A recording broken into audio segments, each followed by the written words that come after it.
นี่คือวิดีโอมวยแต่ยมขมักខ្លួនឯងខ្លាំងបំផុតនៅពេលដែលខួបកំណត់11ឆ្នាំឯងបងប្អូនលើកអតីតកាលមកនិយាយសង្កត់ថាអតីតកាលខ្លះសឹងតែមិនចឹងឲ្យកូនលឺទេវាខ្មាស់កូនពេកឥឡូវអនុស្សាវរីយ៍មួយបងសៃវិញម្ដងបងសៃតាំងពេលចាំបានណាពេលហ្នឹងខ្ញុំលួចជិះម៉ូតូមួយបងខីននោះហើយពេលហ្នឹងស្អីប្រាប់ថាម៉េចពេលហ្នឹងដូចជាម៉ាក់5តាមបងអូនហើយតាមប៉ារីបាត់ហើយ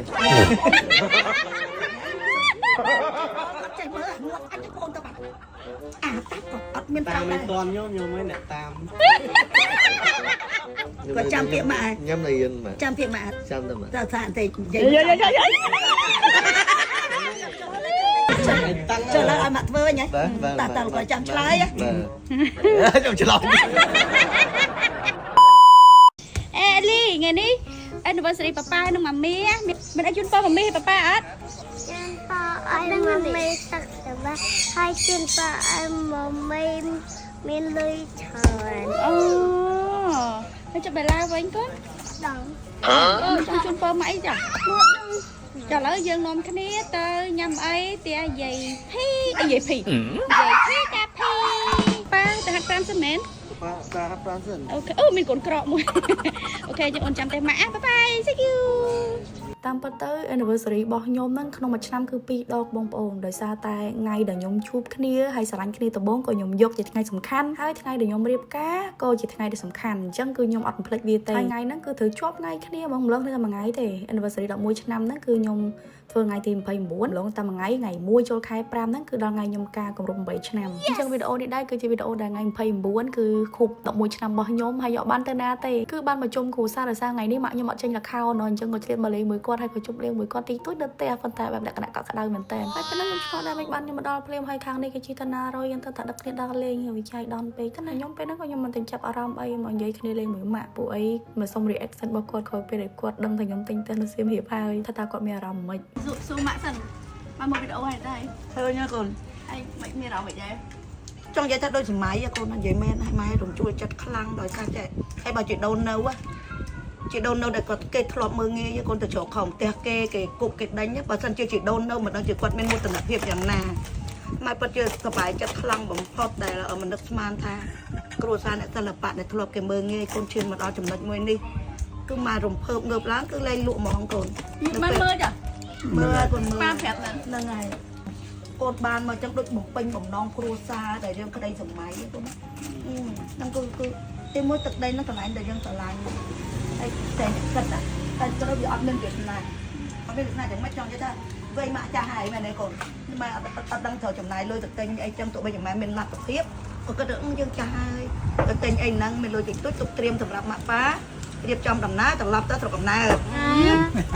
បើណាកូនអានោះគាត់តែការរៀបចំហើយអត់ដល់តែពេលឃើញកូនបានគិតតែសពមែនណាកូននិយាយមែនបន្ទាប់ពីស្ដាប់ម៉ាក់ហើយទីបំផុតបងពោត្រឡប់មកវិញនាំជាមួយនឹងផ្កាចាជាមួយនឹងបងអូនថ្លៃខ្ញុំមកឲ្យផ្កាម្នាក់មកបាច់ទេអញ្ចឹងមិញគេជិះទៅគេទៅទិញផ្កាឲ្យនឹងទៅចាស់ខ្ញុំអត់និយាយលេងសើចណារាល់ឆ្នាំខ្ញុំធ្វើតាណាតែពីអ្នកប្តីខ្ញុំទេដល់ឆ្នាំនេះមានបងប្អូននៅជុំគ្នាអញ្ចឹងខ្ញុំថាអូយក៏ដើមម្លេះមានបងថ្លៃបងអូនថ្លៃដែលស្និទ្ធស្នាលដូចបងប្អូនបកាថាដូចមិត្តភក្តិអញ្ចឹងវាក៏ជាក្តីសម័យដែលខ្ញុំប៉ងយូរមកហើយតែឥឡូវវាលើសពីអីដែលចង់បានទៀតហើយវាវល់ពេកទៅបាយណាពេលខ្លះបាក់បែងចែកថាជាបងប្អូនឬក៏ជាមិត្តភក្តិហើយនេះកាហ្វេអារ៉ូម៉ាបងប្អូនថ្លៃខ្ញុំដែលលក់នៅផ្លូវ3ដល់7តូកក៏បងប្អូនលើកចិត្តបរិមាសាខាទៀតហើយកាហ្វេហ្នឹងគេល្បីថាឆ្ងាញ់ណាស់មិនល្បីដោយសារខ្ញុំទេបើល្បីដោយសារបងអ្នកប្រម៉ូទហ្នឹងថាអស់ទៅមួយខែបិទវិញតែនៅពេលដែលយើងមានសាច់ញាតិយើងគឺជាអ្នកលក់អីចឹងទៅយើងយកស្មានណាក៏យើងបានញ៉ាំដែរត្រូវអីបងចាឈីហើយពេលដែលញ៉ាំអីរួចហើយឥឡូវនេះដល់វគ្គដែលយើងរំលឹកអនុស្សាវរីយ៍កាលពី11ឆ្នាំមុនហើយជាពេលមួយដែលគ្រួសារខ្ញុំលក្ខណៈថាអូយសើចផ្អើលក្នុងបរិយគេហ្មងវីដេអូនេះពេលកូនខ្ញុំធំឡើងសង្ឃឹមតែគាត់អត់ឃើញខ្ញុំលុកចោលហ្មងខ្ញុំផុសតានឹងហើយមើលហើយខ្ញុំលុកចោលហើយខ្ញុំជិលទុកមកខ្មាស់កូនខ្ញុំលឹកអនុស្សាវរីយ៍ថ្ងៃដែលបងខិនជួបខ្ញុំដំបូងជាថ្ងៃដែលជួបដំបូងដូចគ្នាមួយអតីតតារាណាតែបងខិនសុំបញ្ជាក់ឲ្យហើយពីអ្នកខ្ញុំមិនកូនគាត់ទេណាមិនកូនគាត់គេស្គាល់គ្នាទៅបងគេសួរអូនឯងស្រែកមកប្រាប់បងព្រមមកថាពីអ្នកនឹងកូនឯងគេថាពេលកាហើយអត់ទៅសុំដេកមួយទៅហ្នឹងមានបាននឹងសំអីណាវាហ្នឹងនៅកណ្ដាលទេតែបងខ្ញុំចង់ច្បាស់ណាបើតែងើពីដេកភ្លាមខ្ញុំនៅក្រោមក្រែ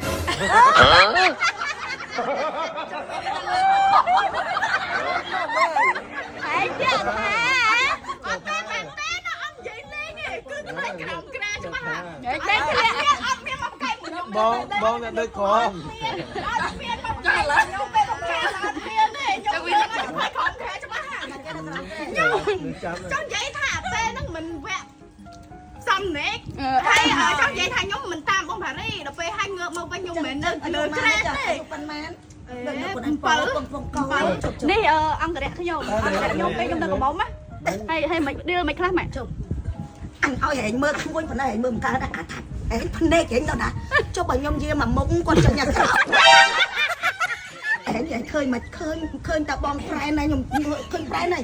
ចាប់ប្រែណៃមើលមិនតាហែងមកទៀតអូនៅកូនអូជើងគេខ្វាយខ្វាយឥឡូវអនុសាវរីយ៍មួយបងសេវិញម្ដង សាវរី បងស្អីតាំងពេលចាំបានណាពេលហ្នឹងខ្ញុំលួចជិះម៉ូតូមួយខីននោះហើយពេលហ្នឹងស្អីគាត់ធ្វើម៉េច ពេលហ្នឹងដូចជាម៉ាក់5 តាមបងអូន ឲ្យតាមប៉ារីបាត់ហើយ ចេញមើលងាប់អញបងអូនទៅបាត់អាតាប់ក៏អត់មាន តាមមិន ដែរ តន់ខ្ញុំឯងអ្នកតាម អាហូចហើយត្រូវរងទៀត ខូចដែរហ្នឹងបើនឹងថៃបានអត់ជួបអត់ខ្ញុំមិនជិះកាត់ផ្លូវច្បារ7ខ្ញុំជិះកាត់ផ្សារឲ្យជិះផ្លូវត្រង់មកជួបអ្នកតែជិះកាច់ចូលអ៊ីលូត្រី ចាំទៀតមក ចាំទៅមក តើថាតែនិយាយ យាយ ឥឡូវឲ្យមកធ្វើញ៉ាតាក៏ចាំឆ្លើយ ចាំឆ្លង កុំធ្វើអញ្ចឹងអត់ល្អទេមីងក៏មិនមែនជាមនុស្សដែលតឹងរឹងប៉ុន្តែត្រូវមើលសិនហើយអត់ចូលចិត្តទេអូនតឹង បានមកថាបើសិនជាស្រឡាញ់ឲ្យតម្លៃ ឲ្យតម្លៃកូនមីងណាហើយសម្លុតឲ្យមានអារម្មណ៍ថាចេះអញដូចធ្ងន់ពេកយ៉ាងម៉េចនឹកមិនចិត្តណាកូនអញដូចធ្ងន់ពេកអញលេងតែខោនតួតែរឿងបែបសម្លុតកំរៀមនៅមកសម្លុតកូនគេនឹកមិនចិត្តណាហើយនឹកឃើញមានបដិសេរីដែរតែពេលប៉ារៀងតឹងរឹងទៅលួចកូនខំទាំងយើងទៀតអូនបាយមកឲ្យសារតែមកឯងដែរប៉ាខំខ្ញុំកូនគាត់